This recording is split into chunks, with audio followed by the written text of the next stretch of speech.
the people that supported us in the community, the American Savings Foundation. There's representatives here in the audience from the American Savings Foundation. The Tomasco family, you all know the Tomasco name, they'll be here tonight. Shaler Foundation and Art Shaler, welcome with the books and with the program is here. The New Britain High School teachers donated all the money generated from the vending machines to this program today. So the New Britain High School teachers, the Community Foundation of Greater New Britain, and New Britain Herald.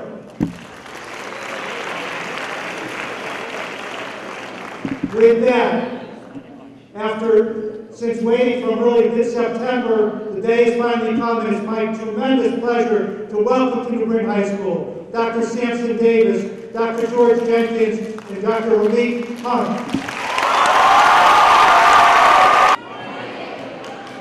Wow! You guys really, I mean, ever since we stepped off the train, we felt nothing but love and a home type feeling. You know that a home type feeling where you just take your shoes off and you stretch out, you just feel so comfortable. Somebody said, no, well, you need to get to know that feeling. That's what the feeling is. That's how we feel right now. I'm Dr. Sampson Davis, and I love the song Leader of the Pact. Awesome song. Thank you for having us. Thank you for making us feel welcome. You know, our story, this is a dream to me, because when we started, first of all, like our whole life story, reading the Pact, as you know, it was a lot of bumps and bruises, trials and tribulations along the way, and we had a limitless amount of faith. We really just believed that we were going to find our way, regardless of how many mistakes we made. But we realized that individually, we may have succeeded, but we knew collectively there was no doubt that we were going to make it happen. And so when we ventured out into college and into medical school and dental school, many of our friends from Newark, New Jersey thought we were crazy. They thought we were dreaming beyond our limits. No one from our community go to college. Many don't graduate high school. How dare you dream bigger than your surroundings? How dare you try to aim for something that's not possible? But we knew that if we stuck together, remember the definition of the pact, right? You have to stick together. We realized that if we stuck together, that we would be undeniable, that we would make it happen. And so when I see you guys making pacts and I see the amount of energy and the joy and that everybody's enthralled about this project, you see a sense of community. You see a sense of going places, and that's what life is all about. It's not about individual gains, it's about the collective gain of the community. And to see that embrace here at New Britain High School is just, it really warms my soul, and I thank you for that. Thank you. Since we really got off the train, you guys are welcoming us with open arms. So I want to thank you guys for that. Thank you guys for appreciating our book. Thanks for those claps. But we are, again, as Dr. Davis mentioned, we don't have much time, but one thing that we want to make sure that we do for you guys is to continue to encourage you guys. You're on the right track. Stay enthused about school. Stay excited about school. If you aren't, get on board with it. School is the coolest thing in the world. There's nothing cooler than the honor roll or super honor roll for that matter. We want you guys to see education that way because it can really take you places that you never thought you'd ever go. We want you guys to dream. We want you guys to start thinking about the things that you like and start attaching your dreams to that. If you like, I was mentioning earlier at lunch, I like to play video games. And if you're one of those people, then there's a career in video games. If you can go become a software developer, write code, and you're basically developing video games and playing them for a living. Like whatever it is that you like or whatever you're passionate about, at this point, start to dream. We want you guys to be in control of your future. I just want to say thank you guys, and I'm really glad that you are into the pact. I mean, I remember when I was your age, and things inspired me, people inspired me, artists inspired me, different things, and I wanted to be like different people and different things. And I hope that you learn and want to be like us, at least the good things that we did. Because it isn't, I think it is a social study. Just one critic said to us, your book is like a social study. You can learn from this book about the different things that you can do to navigate through life in order to be successful. And I hope you guys learn from that. I remember when I was a kid, and I'm a little older, just a little bit, but I'm a little older than you guys. And there was different artists I liked. For instance, there was you still know about him now, but back then, all the girls used to like him. So I always wanted to be like somebody all the girls used to like him. So I used to like Bobby Brown. And Bobby Brown had these baggy pants. And I went and got me a pair of, I saved up all my money and got me a pair of Bobby Brown baggy pants. And I rocked them to school. I'm walking around high school and stuff. And they're like, oh, you got those Bobby Brown pants? Ooh, the girls was loving it. And it was one of those things where you're looking at people who you look up to, who you admire, who you see on TV, who you read about. And I hope that there's something inspiring about what we've written about and about our lives that you look up to, that you want to do and emulate. And that emulation should be getting an education, should be making a pact with your friends like the groups up here are doing, aiming for the stars, like way up there.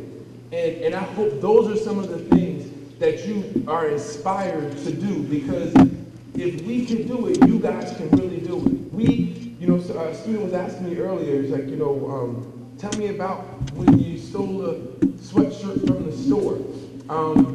And it's a little embarrassing to even talk about that.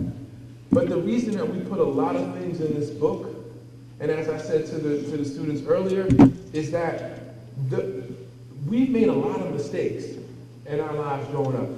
We all do. People make mistakes, but we chronicle the things that went on in our lives. And we were lucky that bad things didn't happen, because our lives could have went a totally different way. And the reason we chronicled it, not because we're obviously not proud of it, but we don't want you to make those same mistakes. We were lucky, and you might not be as lucky. And so it's important that you learn from our mistakes. It's important that you learn from our successes, like our pact, like us helping one another, like us aiming for the stars, like us deciding we're going to give back, and all these things that you learn from those things, because those are the things that are going to make you successful. What do you think of New Britain, Connecticut? Oh, it's lovely. It's a wonderful community. And now, how did you get the doctors to come here?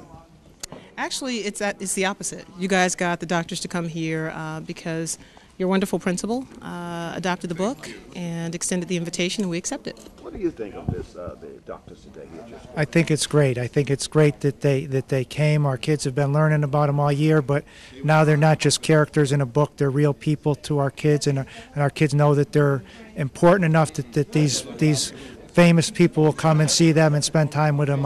It's just a tremendous thing for all of our kids, for our school, and I really appreciate the doctors coming out here. Tell us something about the doctors. Now, they done told me everything about themselves. I'm quite sure you can tell us something else too, right? What you see is what you get. The same way that they are on stage is the same way that they are at home. It's the same way they are when they're traveling. They're genuine, they're honest, and I know because I've worked with them for 10 years. Now, growing up in Newark and growing up in the hood and some of the struggles that we face on an everyday basis, we realized that education was the only way out, and we didn't want to be faced with being stuck in a dead-end situation where we had to work 2 and 3 jobs to make odds meet, or we were trying to hustle or selling drugs like a lot of our friends in our community had to in order to survive.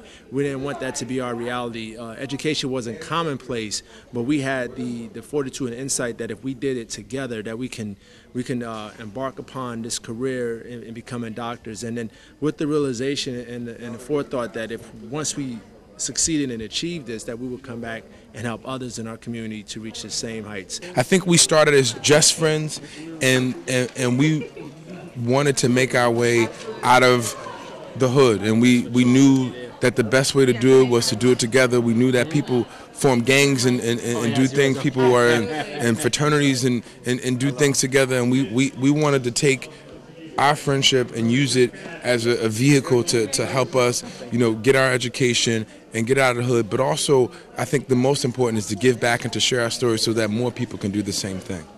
We were all lucky that somebody told us early on that we were smart, and we were also lucky that we kind of believed them and they told us how education was the key to us having a bright future. Someone each individually got to all three of us individually. Then when we met each other, we kind of all were thinking similarly, but we still had those same changes that were going on in our inner city. And I think the key was us, people conditioning us early on, telling us the importance of school, and us joining together and kind of dealing with life together. None of us had our fathers in our home. None of us really had any money. So it was three of us, almost identical in circumstances, as well as kind of belief in themselves and wanting to do something with our futures, but didn't have any idea what to do and how to do it until there was a seminar from Seton Hall University ongoing about careers in medicine and dentistry, and we jumped on that. And ever since then, just luck, and God, I don't even want to say luck as much as, God really had his hand in everything that we were doing. We found a lot of the resources when we didn't know we were going to find them, but we kept going. Even when we fell down, we kept going. The key was that we had each other, and we kept going and never gave up. What are you taking away from your lecture today? Never let go of my dreams. Keep pushing forward. And will you follow some of those advices? Yep. Tell me, what was so great about this lecture? Thank you. Getting a chance to actually see who wrote the book. What do you think of the lecture today? It's good. I mean, it gave us a lot of experience to what we can do in our future and think ahead. So what are you taking away here today? Taking away that I have better stuff to do in the future, and not go down the wrong path. I learned that don't let other people bring you down because what they tell you. Like, if they're negative, just keep your head up high and keep going and chase your dreams because it's achievable. The doctors have a nonprofit foundation. It's called the Three Doctors Foundation. It's a 501c3 tax-exempt organization where the doctors organize free events in the community, and it's now 12 years old. So for 12 years, the doctors, in addition to traveling, and in addition to being physicians, they actually go out in their community, mostly in New Jersey, and they coordinate events related to health, education, youth mentoring. We do a mentor day, we do a health walkathon, and all of it is free. And it's supported by corporations and individuals who sponsor these events so that they can be free for the community. That's